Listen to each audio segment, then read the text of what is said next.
Oke, kami sebagai alumni sebenarnya juga terbebani dengan hal-hal seperti ini. Ya karena kami alumni Al Zaitun ini ya punya ikatan seenggaknya dengan Al Zaitun ya karena itu alma mater kami. Kami terbebani saat kami dipertanyakan oleh keluarga kami, dipertanyakan oleh lingkungan.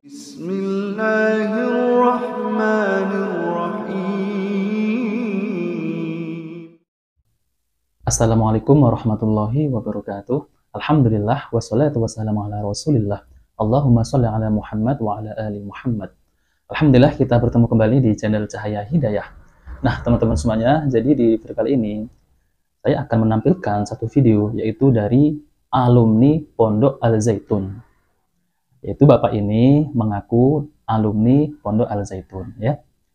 Karena Bapak ini merasa terganggu ya dengan pertanyaan-pertanyaan keluarga beliau ya, karena Bapak ini kan alumni pondok tersebut.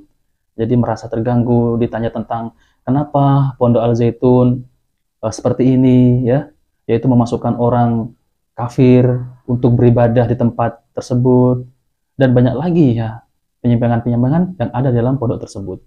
Nah, teman-teman semuanya, mari kita saksikan video tersebut. Viral lagi, terkenal lagi, Mahat Al Zaitun, salah satu pesantren terbesar se-Asia Tenggara. Terkenal karena berita bagus? No, tapi karena berita miring, selalu. Beberapa hari ini kita dihebohkan oleh berita ini. Sudah banyak perdebatan tentang berita ini di media sosial. Walaupun udah ada official jawabannya dari Mahat Al Zaitun sendiri. Tetapi menurut kami sebagai alumni itu belum memenuhi jawaban. Karena satu, sebaik-baiknya soft wanita adalah di paling belakang dan sebaik-baiknya soft laki-laki adalah di paling depan. Kenapa kalau ada pilihan terbaik, kenapa pilih yang dibolehkan atau makruh? Satu. Dua, mengapa softnya jarang-jarang sedangkan dianjurkan ketika sholat berjamaah soft itu harus rapat dan lurus agar sempurnanya sholat? Oke, jawabannya karena masih mempraktekkan protokol COVID-19. By the way, kita hargain jawaban itu. Tapi kenapa waktu sholat, safnya jarang-jarang, tapi setelah sholat ada acara makan-makan, tapi rapat-rapat. Lebih penting manakah, sholat atau makan-makan? Tiga, kalau kalian perhatikan ada satu orang ketika sholat berjamaah, ada satu orang yang duduk, yaitu beliau adalah CH Simanulang, yaitu orang Kristiani. Kenapa mesti ada di situ? Toleransikah? Emang harus begitu banget ya? Oke. Kami sebagai alumni sebenarnya juga terbebani dengan hal-hal seperti ini. Ya karena kami alumni Al Zaitun ini ya punya ikatan seenggaknya dengan Al Zaitun ya karena itu alma mater kami. Kami terbebani saat kami dipertanyakan oleh keluarga kami, dipertanyakan oleh lingkungan kami yang sebetulnya berita-berita tentang miring yang seperti ini itu udah ada dari dulu dan itu terus-terus ditanyakan ketika Al Zaitun terkenal seperti saat ini. Itu bikin kami pusing. Jadi menurut kami stoplah bikin sensasi-sensasi yang bikin orang memancing untuk mempertanyakan Al Zaitun itu siapa, dari mana, apa, dan bagaimana. Please dong jangan bikin sensasi terus. Masa kita alumni dibebani hal-hal kayak gini. Masa situ yang bikin sensasi kita yang harus nyebokin. Thank you. Nah, teman-teman semuanya ya, jadi ini adalah pengakuan dari alumni Pondok Al Zaitun. Jadi benar adanya kan, bahwa penyimpangan-penyimpangan yang ada dalam Pondok Al Zaitun itu memang sudah jelas ya, sudah beredar dalam video. Bahkan alumni pondok tersebut juga merespon tentang penyimpangan yang ada di dalam Pondok Al Zaitun. Seperti mana orang yang di dalam video tersebut, yaitu orang kafir ya, yaitu diajak untuk beribadah, akan tetapi beribadah sesuai dengan agamanya masing-masing. Nah, itu adalah penyimpangan yang pertama juga ya, teman-teman semuanya. Karena di dalam kitab kami ya, kitab orang Muslim, orang Islam, Al-Quran, yaitu lakum dinukum waliyadin. Nah, itu adalah surat Al-Kafirun, yaitu bagimu agamamu, bagiku agamaku. Nah, seperti itu ya, teman-teman semuanya. Jadi, kita itu beribadah di tempat masing-masing. Contoh, orang Muslim beribadahnya itu ada di masjid.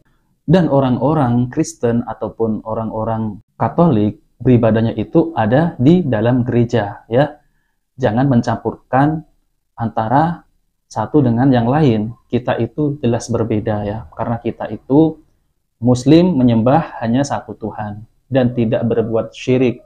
Akan tetapi ya, orang Kristen ya ataupun orang kafir itu berbuat syirik. Karena orang kafir itu menyembah Nabi Isa. ataupun disebut dalam mereka itu adalah Yesus, Tuhan Yesus ya. Jadi Nabi Isa menurut mereka adalah Tuhan, dan jelas ini adalah kalau dalam agama kami Islam ya, Nabi Isa itu adalah seorang manusia, seorang nabi, bukan Tuhan dan bukan anak Tuhan. Terus kemudian ya teman-teman semuanya ya, ada orang yang berkomentar di dalam channel itu, Bang, kalau bisa itu jangan menyebutlah orang Kristen itu kafir, karena mereka itu juga meyakini adanya Tuhan. Oke, saya percaya mereka itu memang meyakini adanya Tuhan. Allah berfirman di dalam Al-Quran, yaitu surat Al-Bayyinah. Ini sering saya bahas ya. A'udzubillahi minasyaitonirrajim. Innal ladzina kafaru min ahlil kitab wal musyrikin fi nari jahannam khalidina fiha ulaika hum syarrul bariyah. Yang artinya sesungguhnya orang-orang yang kafir, yakni ahli kitab, yaitu orang Yahudi dan Nasrani ya, dan orang-orang yang musyrik akan masuk ke neraka Jahannam. Mereka abadi di dalamnya. Mereka itu adalah makhluk seburuk-buruk. Yang dimaksud ahli kitab ya dalam ayat ini adalah Yahudi dan Nasrani ya. Dan teman-teman semuanya, kesimpulannya ini ya, saya akan bahas nih.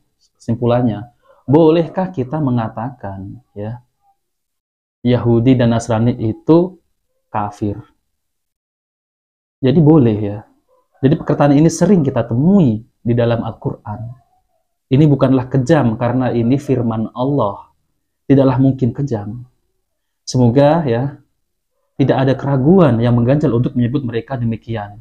Dan ini adalah nasihat untuk kaum muslimin semuanya ya yang beragama Islam. Jadi kita itu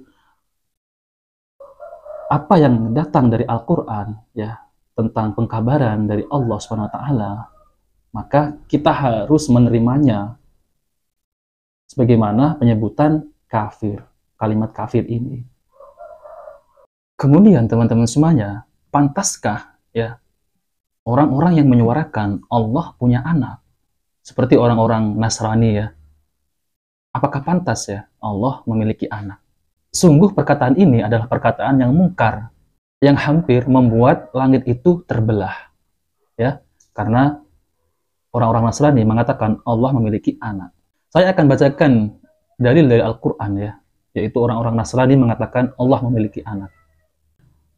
Allah berfirman yang artinya, dan mereka berkata, Tuhan yang Maha Pemurah mengambil mempunyai anak. Sesungguhnya kamu telah mendatangkan sesuatu perkara yang sangat mungkar. Hampir-hampir langit pecah karena ucapan itu. Dan bumi belah dan gunung-gunung runtuh. Karena mereka mendakwakan Allah yang Maha Pemurah mempunyai anak. Dan tidak layak bagi Tuhan yang Maha Pemurah mengambil atau mempunyai anak. Surat Maryam ayat 88-92. Dan ini adalah sanggahan dari Al-Quran yang telah mengatakan bahwa Allah mempunyai anak, yaitu Nabi Isa. Dan ini adalah sungguh murka perkataan seperti ini, membuat langit hampir terbelah. Jadi Allah katakan ya, gara-gara perkataan itu hampir saja terbelah gunung-gunung. Dan hampir saja langit juga ikut runtuh. Ini adalah perkataan yang mungkar. Ingatlah ya, Allah itu tidak pantas memiliki anak. Berarti anak itu akan serupa dengan orang tuanya, padahal tidak ada yang serupa dengan Allah. Laisa kamitslihi syai'un wa huwas samiul basir. Jadi Allah itu tidak serupa dengan makhluknya. Jadi teman-teman semuanya,